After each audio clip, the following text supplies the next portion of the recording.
સાતમા અધ્યાયમાં ભગવાને કહ્યું હતું કે જે માણસ ખોટા કાર્યો દુષ્ટ કાર્યોમાં લાગેલો હોય છે એ ભગવાનને પામી શકતો નથી અથવા ભગવત ભક્ત થઈ શકતો નથી. કારણ કે જે મનુષ્યના માં સારા ગુણો હોતા નથી, તો એ ભગવાનનો ભક્ત કેવી રીતે થઈ શકે? પણ ભગવાને કીધું કે દુષ્ટ આત્મા હોય કે પાપી આત્મા હોય, એ સદગુણો તો નથી ધરાવતો, પણ જો ભક્તિ ભાવથી મને યાદ કરે, મારું રટણ કરે, તો એ ફરીથી એ સદગુણ પામી શકે છે અને એ મારો ભક્ત બની જાય. તો પછી તો એનું પૂછવાનું શું? આપણે ઇતિહાસમાં જોયું છે કે વાલિયો લૂંટારો વાલ્મીકી બને છે અને એ વાલ્મીકી એ રામાયણની રચના કરે છે. તમારા પાપ કર્મોને તમારે એને ધોવા પડે છે, એટલે ભગવાનની ભક્તિમાં લાગવું પડે છે. વાલિયા લૂંટારામાંથી વાલ્મીકી પણ બનાય છે, એવું ભગવાને કીધું છે અને કહેતા રહે છે.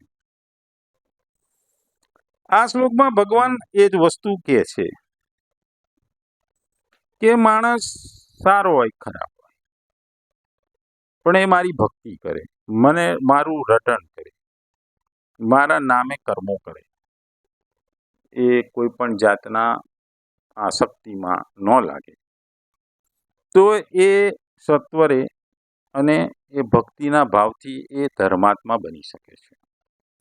ક્ષિપ્રમ ભવતી ધર્માત્મા, એ તરત જ ધર્માત્મા થઈ જાય છે અથવા પવિત્ર બની જાય છે.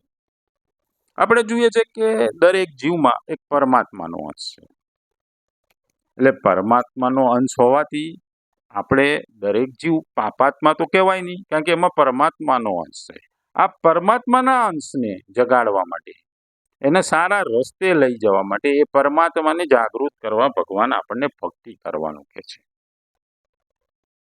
દરેક વ્યક્તિમાં પરમાત્માનો અંશ હોય છે, પણ એની લાલચ, એની કામના, એની આસક્તિ એને પાપ કર્મો તરફ લઈ જાય છે અને એ પાપી બની જાય છે. ભગવાન એ જ કહે છે કે તમે પાપી હો તો કોઈ વાંધો નહીં, પણ તમે મારા નામનું ધીરે ધીરે રટણ કરો, મને પામવાનો પ્રયત્ન કરો અને મારી ભક્તિમાં રચ્યા પચ્યા, તો તમે એક ધર્માત્મા તો બની જશો. પાપાત્મા હો કે ના હો, તમે ધર્માત્મા બની શકો છો. આપણે એક જ વસ્તુ વિચારવાનું, મારે પાપ કરવાનું નથી, ભગવાન છે, ભગવાન જ સર્વ છે, ભગવાન સિવાય બીજું કોઈ નથી, અને ભગવાનમાં જ ધ્યાન રાખવાનું, એવો નિશ્ચય કરવાનો. આ નિયમ અને નિશ્ચયથી પરમાત્માનો અંશ આપણે હોવાથી પરમાત્મા સાથે મિલન થવાના આપણે પ્રયત્નો કરવા જોઈએ. આત્માને પરમાત્મા સાથે મિલન કરાવવું પડે. આત્માનું પરમાત્મા સાથે મિલન કરવા ભક્તિ માર્ગ કરીએ તો જલ્દીથી આપણે ધર્માત્મા થઈ જઈએ, એટલે આપણામાં દુરાચાર રહેશે નહીં, દુરાચારથી દૂર ભાગી જઈશું અને આપણે ધર્માત્મા બની જઈશું. ક્ષિપ્રમ ભવતી ધર્માત્મા. આપણે સામાન્ય રીતે જોઈએ છે કે માણસ સાચું બોલતો હોય એ હંમેશા સાચું જ બોલતો હોય છે, અને ખોટું બોલતો હોય કે ખોટા કામ કરતો હોય, ચોરી કરતો હોય, તો હંમેશા એની દાનત ચોરી કરવા તરફ થાય છે. દરેક વ્યક્તિ વાલિયા લૂંટારામાંથી વાલ્મીકી બની શકતો નથી, કારણ કે એના માટે અઘરું છે અને બનવું અઘરું છે, કારણ કે ભક્તિ કેળવવી, ભક્તિ કરવી એ પણ એક કઠિન છે. આપણામાં કહેવત છે કે કૂતરાની પૂંછડી તો વાંકી રહે. કૂતરાની પૂંછડીને સીધો કરવાનો પ્રયત્ન કરીએ, ગમે તેટલા પ્રયત્નો કરીએ, એ વાંકી જ રહે. એમ જે વ્યક્તિ પહેલેથી સત્યવાદી હોય, સિદ્ધાંતવાદી હોય, એ હંમેશા સાચું બોલતો રહે, અને જે હંમેશા ખોટું બોલતો હોય, ચોરી કરતો હોય, ચપાટી કરતો હોય, એ હંમેશા ચોરી કરવાની પ્રવૃત્તિ રાખે. એ ચોરી છોડવાનો પ્રયત્ન કરે, પણ કોઈક વખત લાલચ કે આસક્તિ એને ચોરી તરફ ફરીથી દોરી જાય છે. એ વાત આપણે હમણાં જ આગળ કરી બિલ્વ મંગળના કેસમાં.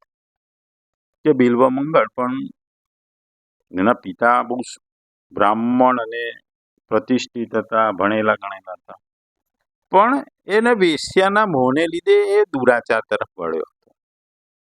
દુરાચારમાંથી એ સાચો થવાનો પ્રયત્ન કર્યો હતો. ચિંતામણી નામની વેશ્યાએ એને સારા માર્ગે દોર્યો, છતાંય પાછું એનામાં ફરીથી પાપની ભાવના વધી. શેઠની પત્ની, સુંદર પત્નીને જોઈ એનામાં ખરાબ વિચારો ઉત્પન્ન થયા. ત્યારે એણે પોતાની જે આંખ ફોડી નાખી, એને આંખ ફોડીને પોતાનું પ્રાયશ્ચિત કર્યું અને ફરીથી ભક્તિના માર્ગે વળ્યો.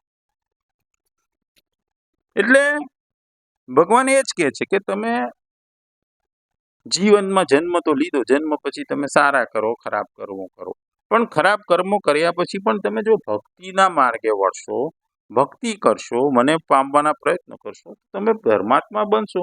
અને આ ધર્માત્મા બનશો એટલે જ તમને સુખની, શાંતિની અનુભૂતિ થશે. ધર્મની ક્રિયાઓ, યજ્ઞો કરવાથી ધર્માત્મા બનાય છે, એ વસ્તુ ખોટી છે. જો તમારા હૃદયમાં કામનાઓ હોય, કંઈક પામવાની આશા હોય, ભોગની વિલાસની ઈચ્છા હોય, તો તમે ધર્માત્મા બની શકતા નથી. જ્યાં સુધી કામનાઓ મોહને છોડશો નહીં. આગળ જેમ કીધું એમ કે આપણા જીવનની મોટા મોટી બે ભ્રમણાઓ છે, એક અહંકાર અને બીજું મૃત્યુ.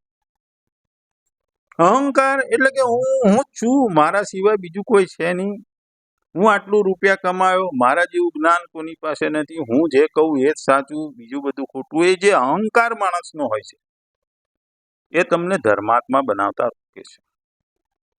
અને બીજું મૃત્યુ. મૃત્યુ પણ નિશ્ચિત છે, પણ લોકો એમ માને છે કે હું મૃત્યુને અટકાવી શકીશ, હું મૃત્યુને પણ હરાવી શકીશ. એટલે આ બે ભ્રમણામાં ફસાયેલો માણસ ધર્માત્મા બની નથી શકતો. અહંકાર અને મૃત્યુની જે વાત છે એની ભ્રમણામાં ફસાયેલો માણસ ધર્માત્મા નથી બનતો, કારણ કે મૃત્યુ નિશ્ચિત છે, છતાં એને અટકાવવાનો પ્રયત્ન કરે છે. એટલે ભગવાન કહે છે કે આપણે સૌ જન્મ લીધો છે અને મૃત્યુ પામવાના છે. જો જીવનમાં યજ્ઞો, તપ, તપસ્યા, એ બધી ધાર્મિક ક્રિયાઓ કરવાથી ધર્માત્મા નથી બનાવતું. ધર્માત્મા બનાવવા તમારે ભક્તિ પણ કેળવવી પડે છે, સંસારિક વસ્તુઓનો ત્યાગ કરવો પડે છે, એના પ્રત્યેની જે આસક્તિને દૂર કરવી પડે છે, એનાથી લોભ લાલચથી દૂર રહેવું પડે છે, ભોગ અને ઐશ્વર્યની વસ્તુઓથી દૂર રહેવું પડે છે. કારણ કે આપણામાં પરમાત્માનો અંશ છે, એટલે આપણે એ અંશને જાગૃત કરવાનો છે. દરેકના જીવનમાં, દરેકના શરીરમાં પરમાત્માનો અંશ છે, અને આ પરમાત્માના અંશને જાગૃત કરવાથી જ તમે ધર્માત્મા બની શકો છો. ધર્માત્મા બનીને અને તમે શાંતિ પણ અને તમે પ્રભુને અથવા ભગવાનને પામી શકો છો. કે એટલે આપણા શાસ્ત્રમાં કયા મુજબ મોક્ષને પામી શકો છો. બીજું ભગવાન કહે છે કે મારા ભક્તનું પતન થતી નથી. એવી આ જે વસ્તુ એ ભગવાન અર્જુન પાસે કરાવે છે, પોતે નથી કરતા. એનો મતલબ એ છે કે હવે યુદ્ધનો શરૂઆત થવાની છે. જે મહાભારતનું કુરુક્ષેત્રમાં મધ્યમાં જ્યારે ગીતા ભગવાન કહેતા હોય છે, ત્યારે યુદ્ધની શરૂઆત થવાની છે. ભગવાને કીધું હતું કે હું શસ્ત્ર નહીં ઉઠાવું, પરંતુ ભગવાને જ્યારે ભીષ્મની સામે લડવાનું થયું, ભીષ્મની આગળ એમણે પ્રતિજ્ઞા તોડી અને ભીષ્મને મારવા એમણે પોતાનું સુદર્શન ચક્ર પણ ઉઠાવ્યું હતું.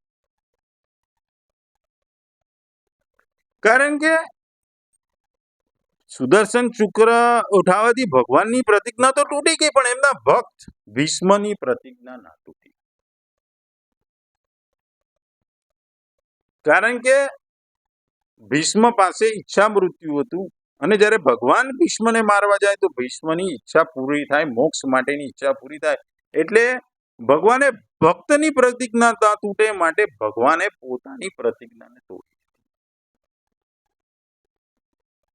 આથી ભગવાન અહીંયા અર્જુનને કહે છે કે ભાઈ તું પ્રતિજ્ઞા કરી લે, તારા દ્વારા પ્રતિજ્ઞા કરાવવા માટે હું ઈચ્છું છું, તું તોડીશ પણ નહીં. પણ મતલબ એ છે કે જે મારા ભરોસે, મારી ભક્તિથી, મારા ઈચ્છાથી મને વશ થઈને જે ચાલે છે, એનો નાશ થતો નથી, એનો વિનાશ થતો નથી.